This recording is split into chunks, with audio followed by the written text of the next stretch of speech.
M പിയും M L എയും അതിനകത്ത് പങ്കാളികളാണ്.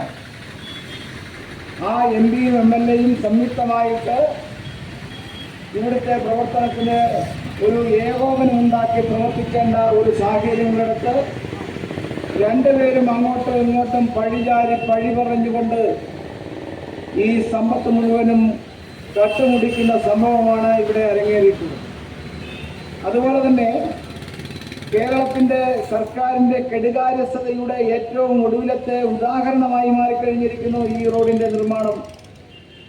കാരണം 4 വർഷങ്ങൾക്ക് മുമ്പ് തുടങ്ങിയത് ശ്രീധന്യ കൺസ്ട്രക്ഷൻ എന്ന് പറയുന്ന കൊട്ടാരക്കരയിലുള്ള ഒരു കോൺട്രാക്ടർ കമ്പനിയാണ് ഇത് ഏറ്റെടുത്തിട്ടുള്ളത്. അത് സർക്കാരുമായിട്ടുള്ള അവരുടെ ബന്ധം വളരെ വ്യക്തമാണ്. ആ ബന്ധത്തിൻ്റെ അടിസ്ഥാനത്തിലായിരിക്കണം ടെൻഡർ കൊടുക്കുകയും ഈ വർക്ക് ഏറ്റെടുക്കുകയും ചെയ്തിട്ടുള്ളത്. പക്ഷേ ശ്രീധന്യയ്ക്ക് മുന്നോട്ട് പോകാൻ സാധിച്ചില്ല എന്നുള്ളതാണ് വസ്തുത.